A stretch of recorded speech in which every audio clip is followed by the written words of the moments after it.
The topic basically that we are going to discuss is the whole concept of the salon business, the salon industry, and how we are incorporating the spa services, or how the spa services are getting incorporated into the salon industry. That's what is we are expected to discuss here and talk about it. The whole idea is, if you look at the spa trends for India, I mean, quickly I'll brief you on that.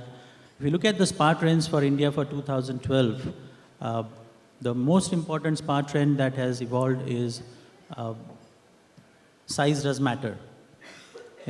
Smaller the better. People are wanting to set up smaller outlets in many suburbs instead of having one big outlet in one suburb because of the issues of infrastructure, poor infrastructure, as well as travel times involved in all the cities in India. So that's becoming a big trend in India, that set up small outlets in suburbs so that you can cater to the local suburb population there. Food spas is another trend which is picking up in India very well, because that's also a big industry driver has been. If you look at the big chains evolved in India in the last few years, Aroma Thai, Aura Thai, all these are predominantly food spa chains which have evolved, and Kenko, which is a Singapore-based chain as well. So you can see that food spa is also evolving as a big trend in the Indian spa industry. Club spas is another thing which is becoming big. Now, club spas necessarily, within the gated communities or the big residential complexes, that's one trend that's coming up in terms of club spas, where you cater to the local staying there by way of creating a fitness spa and a salon, or probably, a club spa which is a spa club open to people to come and avail memberships and avail the services. That's also becoming a big trend. Now, if you look at all these trends, one thing which is becoming very, very eminent is you cannot separate really the salon industry and the spa industry. Any which ways, if we look at a standard spa, a day spa, if you look at the services, except for probably hair services, most of the other services are common in these two domains.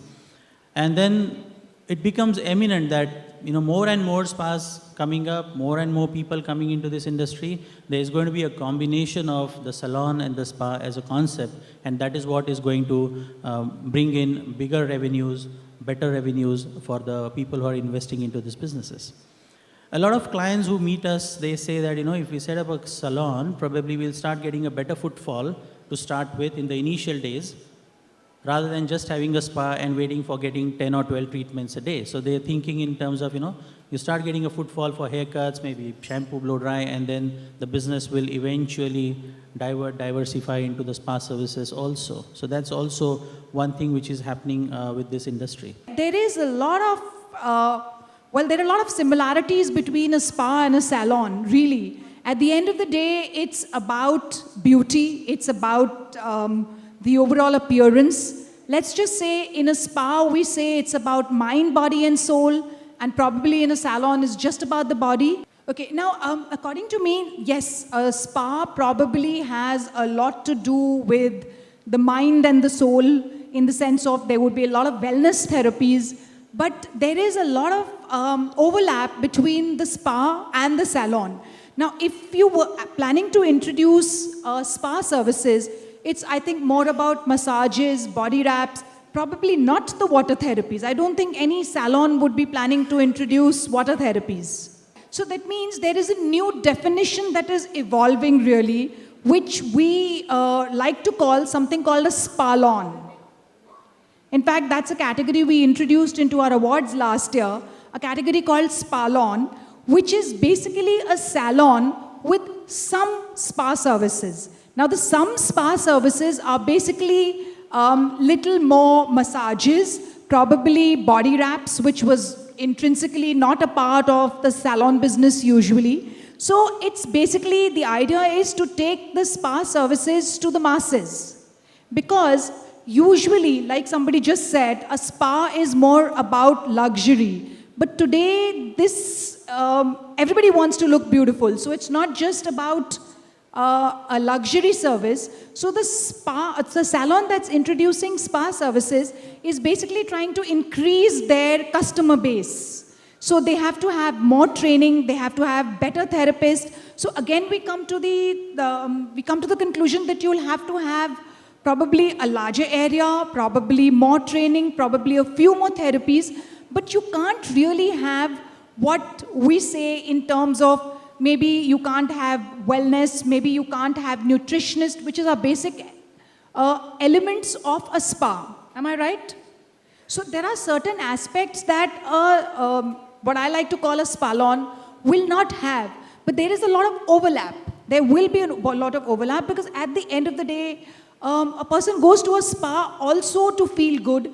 A person goes to a salon also to feel good. It's not like Manish just said, maybe hair services are not a part of spa. I think I disagree. There are so many now treatments related to hair in a spa. Maybe not a haircut, but hair spa, keratin spa. I mean, if you go to any of these international spas, they have a whole section on hair. So it's every aspect of the body, right from tip to toe, is a part of a salon and a spa. So I do feel that there is a lot of overlap between the two. I think you all have to consider what is it you're good at? What kind of business is it you're doing?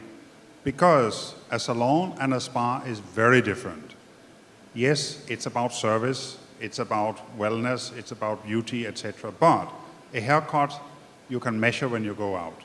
But a spa treatment is not possible to measure objectively. It's simply not possible. It's a totally different kettle of fish. I have tried in my career to match spas with gyms. It doesn't work. You know why? Because when you go into a gym, it's about getting energized. It's about being pumped up. It's about steroids. It's about getting hyped. It's loud music. It's all that.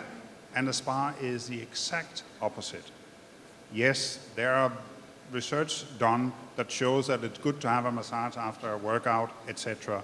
But the two concepts simply don't work together. The same thing, you come into a salon which is popular today. As was just mentioned, you have staff with colorful hair, piercing, etc., etc. It's a different kind of talk that you have with the client in a spa than in a salon. The other issue that comes into play is that you have to think about the future. What is the future of the spa business? Well, how difficult is a massage? Give a few massages, a full body massage, back massage, a foot massage, you have a spa. No, that is not a spa in the future, not even today. A spa is more about wellness. It is about combating lifestyle diseases, which we all suffer from.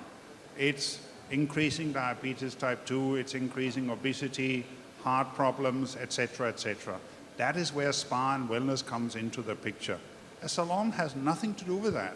A salon is to make you look good, feel good, etc. A spa is more of a lifestyle. So it's a totally different business model. If you're clear on that, great. And remember one thing, a spa is like any other business. The bottom line counts. It is not about having a feel-good, it is not about having a beautiful thing in your life where you can take your friends and you, as I always jokingly say, the reason why I started a spa company was I couldn't afford all these expensive massages. So I had to have my own spa company. You have to think of it as a business and think of it as a separate business, not an add-on to your salon services. You can still have facials, you can still have foot massage, etc., simple treatments, but a full-fledged spa is a separate business.